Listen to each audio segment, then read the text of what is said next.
Hello everybody and welcome back to the channel. I'm really sorry I've not been bringing much content to the minute, but I've been so busy. I've been leaving the house just before 6 o'clock in the morning, getting back around about 5, 5:30 at night, and then I've been getting straight on doing work up at the Spencer Arms Sisters shed up there, and I've also been doing a project for next door as well, just for the love. I'm helping them out. They're cooking me and my wife lovely, beautiful curries. So like, what is there not to love? The four of us get together, we get some jobs done, we have a beer, and we eat some curry. Fantastic. Anyway, that said, this is the reason why I've not been here, and I've literally noticed the other day that I passed 600 subscribers. So I want to say a massive thank you to every single one of you. It means so much to me. I do this because I love doing it, and I really enjoy just coming down here, chatting. It's a great release. I love all the comments. A big apology if it takes me a while to get back to the comments, as the channel's getting more busier and people are asking me more questions and more comments are coming through.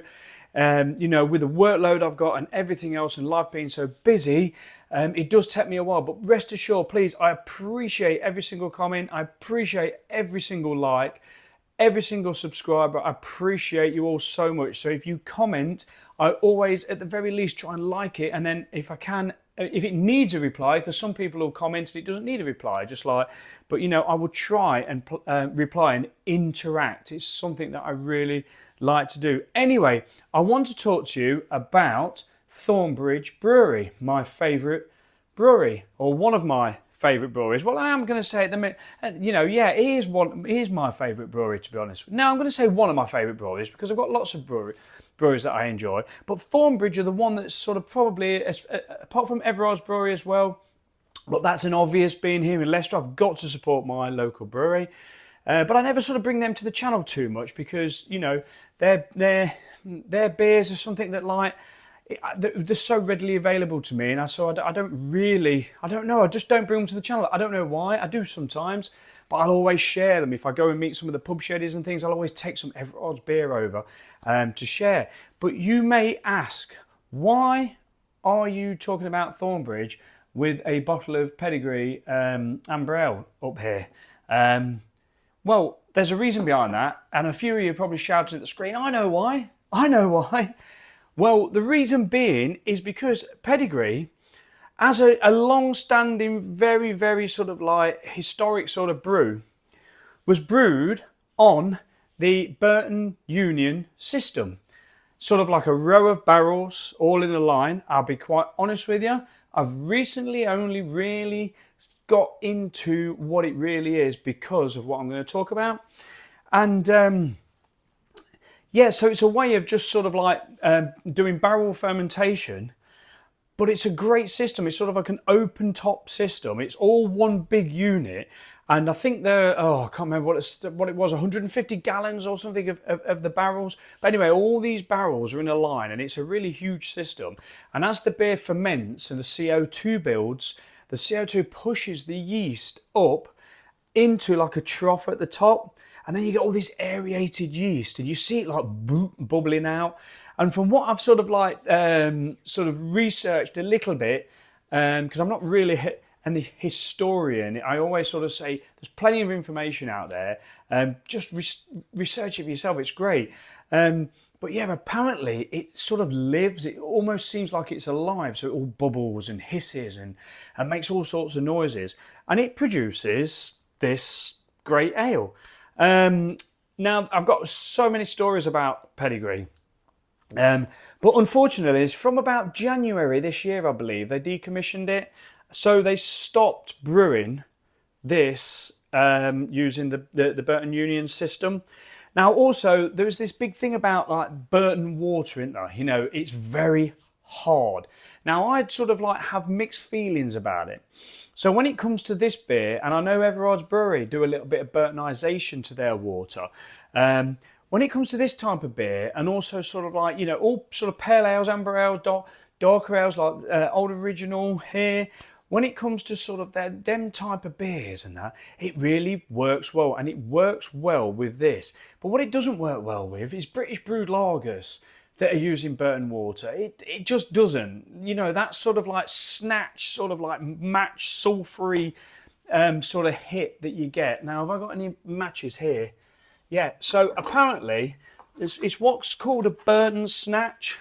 So when you've got a match here, the Burton snatch is, whoa, well that smoke that's coming off there. So apparently when you strike a match and you get that smoke, that sulfury type of match smoke there is what, when you strike a match, is what you get. That's the Burton snatch that comes from the hard water. Please be careful when you're striking matches in a wooden cabin. I'm Spenno, I'm a professional. A professional bull crapper.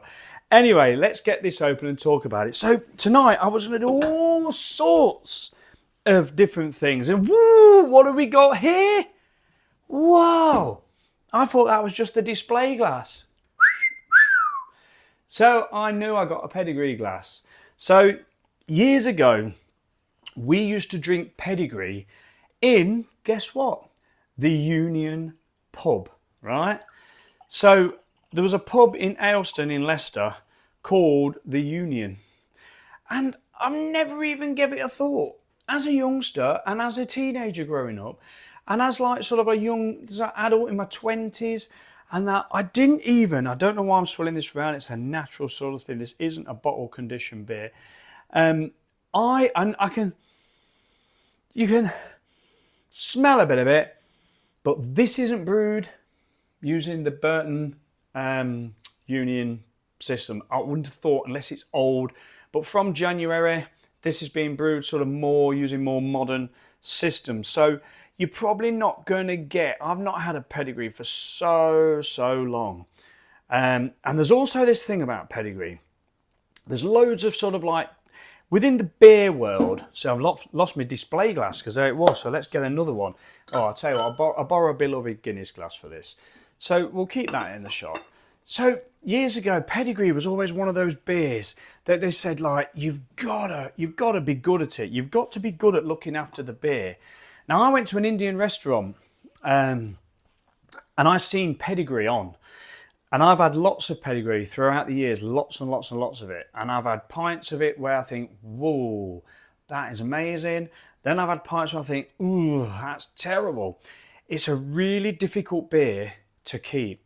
So I had a pint in the Indian restaurant, and it was one of the best pints that I'd had for years and years and years.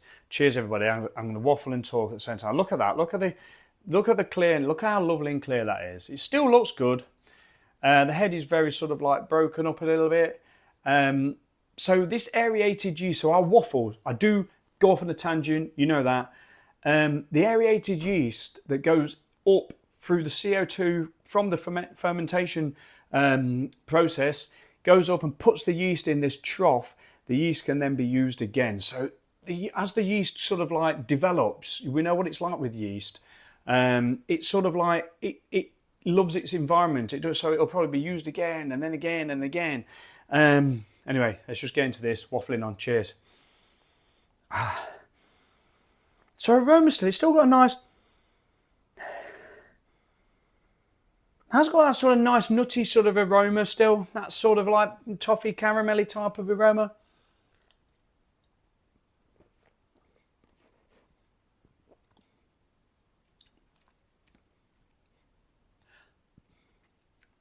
It's definitely still got the Burton water snatch, but it works better. The hard Burton water works better with these type of beers because you've got like a bit more of a malt base. This is my description of it now. Everybody's subjective. But when I've like British brewed lagers, like when I was doing that video the other day with the Star of Pramen, I'm sure I mentioned about the Burton water. You can taste it, you can get it, and it doesn't lend itself to a nice crisp lager, especially like a Czech lager. It just doesn't lend itself to that, in my opinion, and I think in a lot of people's opinion as well. But like the softer water is more better for that. But anyway, so it's still got that. Yeah, it's still got that Burton. Yeah, you can tell it in the Burton snatch there. It's still there. The water's still being used, but it works well with this, with a little bit of that toffee backbone. a little bit nutty, quite grassy as well with the hops. It's quite it's earthy. I mean, you do get that earthiness with the Burton hard water, don't you? You know, it gets filtered through the gypsum. Is it the gypsum?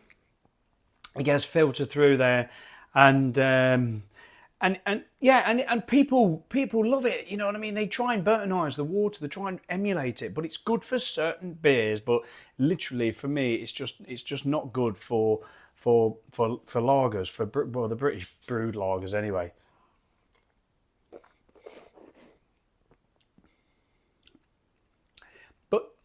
This isn't quite the same as what I remember it from years ago. It really isn't. It's been 4.5% for a long while. I can't remember it being any stronger. I think it was possibly, you might have to correct me on this, because I never really used to drink it to go out and get drunk or anything like that, but I can't remember if it used to be a bit stronger. I always felt like it was stronger because we always used to get drunk on it. And I'll get back to Thornbridge. Don't worry, I'm going to get back to Thornbridge. No, let's get back to Thornbridge now, because I waffle on too much. So, like, you know, I've put this on here about Thornbridge, and you're wondering why Pedigree is here. Well, Thornbridge, when they decommissioned the Burton Union brewing system, it's been donated to both Thornbridge and my little notes just fell down there, so I'll just go get it. I won't be a second. So here it is. So Thornbridge Brewery and Epochal Brewery in Scotland, who do barrel fermentation beer anyway, so they use barrel as in opposed to the modern stainless steel sort of stuff. They have taken on some of it. So as far as I'm concerned, Carlsberg Marsden decommissioned it, but I think from what I can hear, there's people that have probably say that they were just going to trash it and throw it away. Well, I don't think they are, but they're doing things a bit quicker now, a bit more mainstream. They ain't really got the time or the energy to maintain something so historic as that. So they've donated a portion of it to Thornbridge and to Epochal Brewery over in Scotland. So yeah, so as far as we know, are the only two people in the world now that have this system. And Thornbridge decided to brew a Jaipur on it as a first beer, which seems to be the right thing for them to do, because at the end of the day, that is their signature beer. Now, I talk to Thornbridge all the while. They're absolutely fantastic. I can message them and they message me back and we chat and we come back, and they've been fantastic to me. If you watch my YouTube videos, you'll see the love that I have for Thornbridge. So they told me that they brewed the Jaipur, and what it did, it sort of softened the bitterness of it. So I'm just a bit overexcited. I'm a little late here doing this as well, because I wanted to do this about 2 hours ago and things took a change and I'm late to the party. But anyway, so yeah, they brewed a Jaipur and they said it basically softened the bitterness, which would be really interesting. But then they've done a beer called the Union. And like I say, we used to drink this beer at the Union pub, all to do with the Burton Union brewing system. So it's got to be called the Union, the first official sort of beer, I would have thought. Now, I don't know what bamboozled me, but I'd sort of seen it and I had the feeling it was coming in this month's beer club, but alas, it isn't. But it is available on cask, and it's a 6%, and they have listed, Thornbridge have listed on their Instagram page places where you can go, and I'm absolutely hanging out of my bottom to go to the Thornbridge tap room. Now, this weekend is my birthday weekend, right? Yeah, I'm going to be 54. I feel great. I feel tired because I've been working all the while. But yeah, so I'm just hoping that, I don't know, it could be, we could be going on Saturday, but I don't think so, because we've mentioned about having a weekend in Bakewell and going and spending a good time at Thornbridge, having a brewery tour, doing the whole lot, and hopefully meeting some of the people there that we chat to. I'll probably just chat to the admin people who really know the stuff and they really get the information. They don't come back just with uninformative information. They come back with real good, proper, knowledgeable information. So I don't know who I'm talking to. I really don't. But they always come back with some superb information. So anyway, Now, over at Thornbridge, their water, thankfully, is soft. So that's why they brew. They're not just a mainstream sort of like one-trip pony brewing beers that all taste similar and the same because they're using the same sort of like malted barley or the same, the same ingredients or the base ingredients all the while. They can brew any style of beer.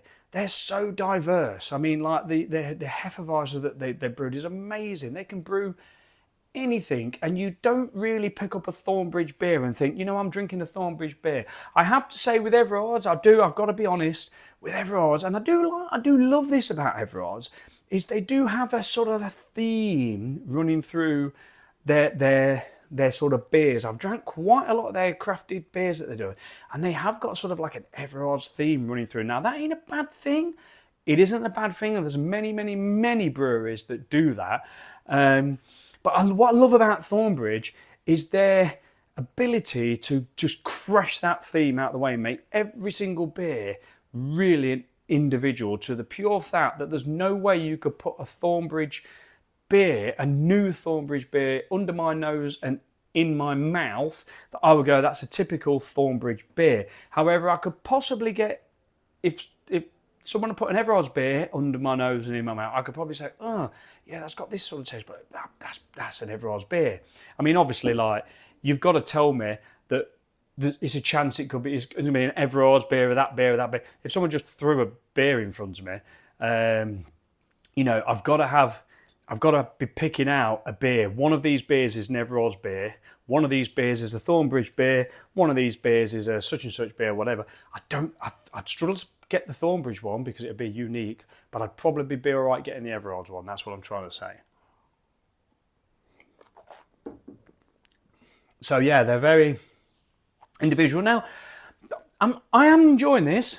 So whether or not the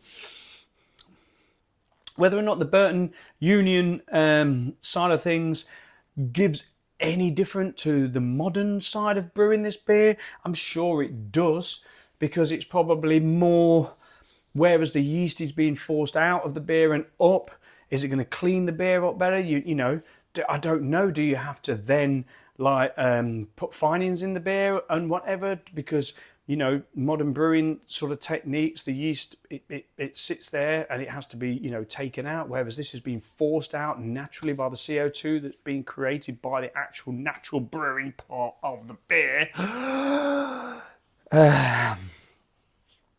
I'm just in one of those. I'm home alone. Jenny's out, and yes, I'm home alone, so I'm just taking advantage and coming down here and doing this, and I'm going to have a couple more beers and just have a nice time. But yeah, so I've not had a Pedigree for such a long while, so I can't really remember. And I always used to remember the bottle stuff not being as good as on draft. It needs a bit of aerating. It needs a proper pour. And the Pedigree almost had like a long settling period. But anyway, I've got to all the way back to the rewind back to the curry house, the Indian restaurant where we had it. Now, he said a Pedigree barrel needs to settle for exactly 24 hours before you do the first pour. He said not 23 and a half and not 24 and a half, 24 hours. When you put that on the rack, it's like tick tock, tick tock, tick, 24 hours. It's got to be the right temperature. It's got to sit there for exactly 24 hours. He says your lines have got to be absolutely pristinely clean, which you'd expect anyway. Anybody that's not got their lines pristinely clean, and you gotta pour it with the right sprinkler. So, you've got to have the right sprinkler, and you've got to pour it right. So, when I pour through the Pint 365, I love getting the old original on, and I love experimenting with the pour. If you go right in with a big crank and then pour it, you can really aerate it, get a nice big head on it. Or you can do it a little less. You can make the head big, small. You can get more air, less air. You can cream it up a bit more. It's really, really great having a Pint 365 to experiment with your home pours. So with a Pedigree, it has to be poured right. And if it's right, it's really caramelly, nutty, toffee type. It's, like I say, it's got that snatch, that sort of sulfur hit. from the Burton water. It's got a nice grassy sort of hop that goes with it. It's quite dry. It's like a nice dry sort of pale ale. It really is. I know it's an amber ale. I know it's an amber ale, but it is like basically a sort of a pale ale, isn't it? But yeah, it's coming as it's warming up a bit as well. It's coming. It's getting a bit more nutty, a bit more caramelly. You can taste the malts in there. I'm actually quite enjoying that. I think what I'd need is to get sort of probably 3 or 4 of them and start to drink them again, and just get that flavour kicking around the mouth, and that it isn't bad at all. I mean, obviously, my taste buds have changed so much, and this is not my choice of beer. You know, it's not the sort of beer that I would actually choose to drink really these days. Although years ago, I used to love the Pedigree. And there was one night when we sat in the Union pub, and I got up to get a beer, and we was in the back bar, and the lady says, "No, there's a bell just beside you."